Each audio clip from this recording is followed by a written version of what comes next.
Well, I listened to a guy this morning. Boy, he was excited. Sounded like a young guy. I couldn't tell because I wasn't looking at his face. I was just hearing what he had to say in his video. And he had it's a facsimile reproduction of an original King James Version Bible. I have had one of those for years. It's a hardbound Bible where they just taken a picture of a King James, original King James 1611, and then they mass produce those photocopies of it like that.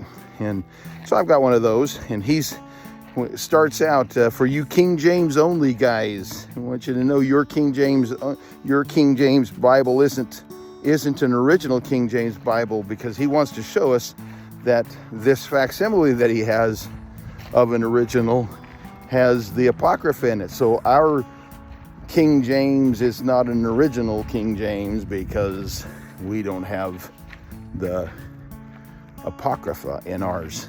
And so a few things about that. Number one, remember that when they printed the King James Version of the Bible originally, 1611, they made lots and lots of runs of it. They would make smaller runs, and they'd make lots and lots of runs of it. And each time they would do that, they would need to improve their work because you make mistakes. Now, a mistake in a run does not mean that the King James Version is either different.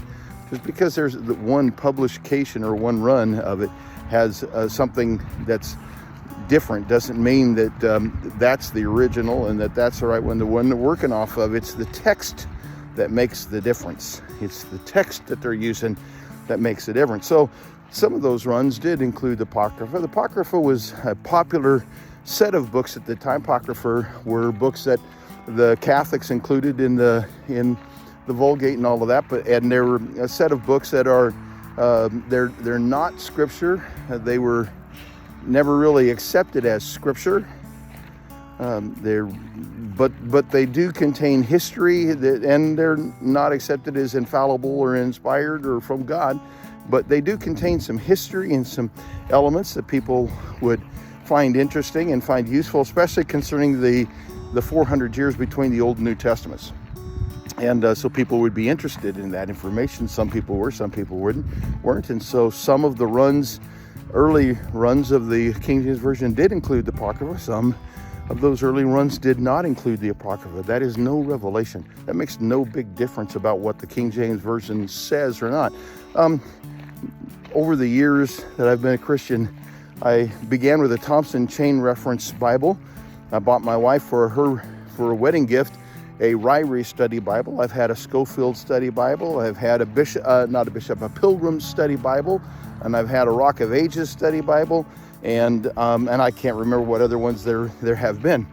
And each one of them has different notes from the other. Each one of them is included in the King James Version of the Bible. But the thing that matters is the text of the King James Version. That's the thing that matters. So you're no revelation to say, hey, wait a minute, look at this. Here's an original, and it has the Apocrypha. So therefore, the King James Version guys are wrong because they don't use the Apocrypha. That's silliness. It's pettiness. It's also